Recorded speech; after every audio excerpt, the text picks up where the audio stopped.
Orang yang rajin tahajud akan mendapatkan 4 keutamaan yang tidak didapatkan oleh orang-orang yang tidak tahajud, sekalipun sholat fardunya begitu khusyuk.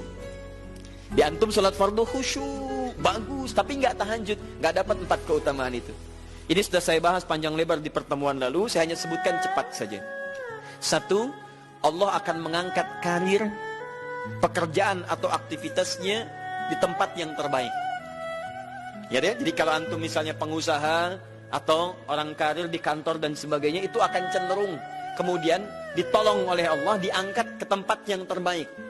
Terbaik itu tidak harus puncak yang paling tinggi, direktur, tidak misalnya. Tapi tempat yang bisa membuat nyaman hidup Anda, sholat bisa nyaman, bergaul juga nyaman, dan tenang kehidupannya. Mungkin level Anda nggak sampai puncak ya direktur utama, mungkin direktur 1, 2 gitu ya. Tapi Anda dijauhkan dari hal-hal yang maksiat, dijauhkan. Sholatnya enak, punya ruangan nyaman dan sebagainya. 2, Allah akan bimbing setiap ahli tahajud. Allah akan bimbing sehingga menjalani awal pekerjaannya dengan begitu mudah. Wa rabbi adkhilni mudkhala sidqi. Ya Allah, tolong bimbing saya supaya mengawali pekerjaan dengan cara yang benar. 3, awas hati-hati. Anda memang posisi tinggi, sekarang dapat proyek. Apakah setiap yang dapat proyek menjalani pekerjaannya dengan benar? Belum tentu. Jangan tinggi-tinggi lah.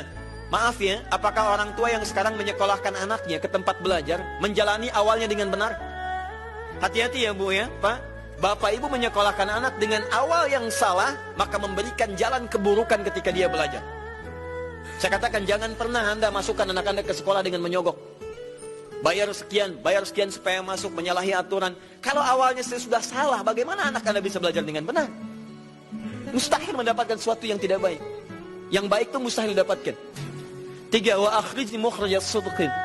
Allah berikan jalan keluar terbaik dari persoalan yang dirasakan. Di ahli tahajud itu setiap punya masalah, bukan nggak dapat masalah ya, bukan tidak bermasalah hidupnya. Dia mendapat ujian juga. Cuman sebelum diuji, diringankan masalahnya. Sehingga seakan-akan gak punya masalah. Padahal sama dengan yang lain. Cuma saat akan dia lalui, Allah ringankan persoalannya sehingga mudah dilalui. Dan yang keempat ini yang hebat. Ya, waj'alni min ladunka sultanan nasira. Allah akan tolong langsung orang ini ketika ada lingkungan sekitar yang akan menyakiti atau menjahilinya. Kalau diisengi orang, diganggu orang, dan sebagainya, ini orang-orang seperti ini langsung mendapatkan perlindungan dari Allah Subhanahu wa ta'ala. Ada satu kali, ini kisah nyata, seorang saleh ahli tahajud, sampai saking ahli tahajudnya tidak ingin meninggalkan kebiasaan ini. Ini sangat nyata kisahnya dan tidak mengarang. Satu kali Pak, kemudian malam-malam dia perjalanan dengan rombongan. Begitu perjalanan, orang-orang tidur, sampai dia mengendap-endap, kebiasaannya tidak ingin diketahui oleh orang lain. Satu malam kemudian dia bangun setelah orang lain tidur, masuk dia sedikit ke area sedikit ada dalam hutan. Begitu sedang menunaikan sholat, dia duga kemudian tidak ada orang lain yang melihatnya. Ternyata ada satu orang atau beberapa yang kemudian tergerak, mendengar suara dan menyaksikan kebiasaan dia. Anda tahu apa yang terjadi? Dan inilah yang disampaikan oleh orang-orang yang melihat itu. Begitu sedang sholat, teman-teman sekalian, tiba-tiba baru bertakbir malamnya, lompatlah dikisahkan seekor harimau di depannya. Dalam keadaan yang sudah lapar. Saya mau tanya pada Bapak Ibu, begitu sholat misalnya Allahu Akbar, tiba-tiba samping ada harimau. Wow. Apa yang dilakukan? Kabur. Udah gak panjang pikirnya, kabur ya kan? Tapi sekarang lihat apa yang beliau sampaikan. Begitu datang harimau itu, perhatikan ahli tahajud ini. Dia ingat dengan janji Allah. Dia ingat dengan janji Allah. Perhatikan baik-baik ya. Kalau Anda sudah punya kebiasaan Qur'ani dalam jiwa Anda, maka ayat itu akan hadir membimbing Anda dalam setiap kesulitan Anda. Apapun itu. Nabi Yusuf dekat dengan Allah. Ketika digoda muncul ayatnya. Laula ara'a burhana rabbi. Kalau bukan melihat petunjuk dari Rabbnya, niscaya ada sesuatu yang buruk terjadi kepadanya. Tapi Allah jaga beliau. Lihat baik-baik teman-teman. Begitu melompat harimau itu, kemudian dia katakan dalam jiwanya. Lihat kalimatnya.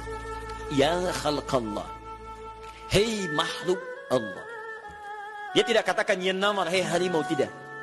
Kalau disebutkan harimaunya, menunjuk pada zatnya. Tapi dia lekatkan makhluk ini kepada penciptanya. Hei makhluk Allah. Ya khalqallah, hei makhluk Allah. Jika saya memang rizki yang telah Allah tetapkan untukmu pada saat ini, maka saya ridho untuk engkau makan, silakan. Tidak ada masalah. kalau Allah tetapkan saya sebagai rizki untukku pada saat ini. Silahkan.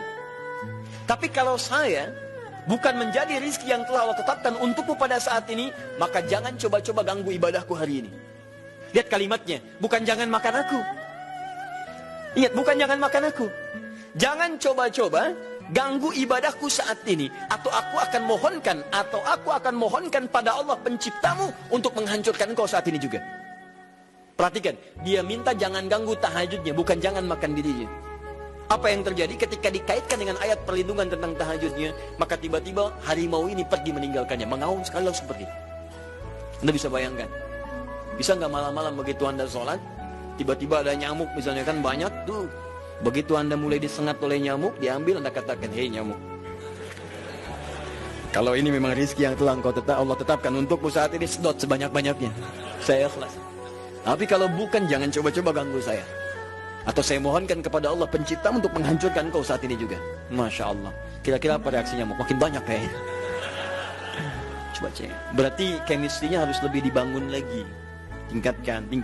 Itu waja'ali min ladunka sultanan nasara.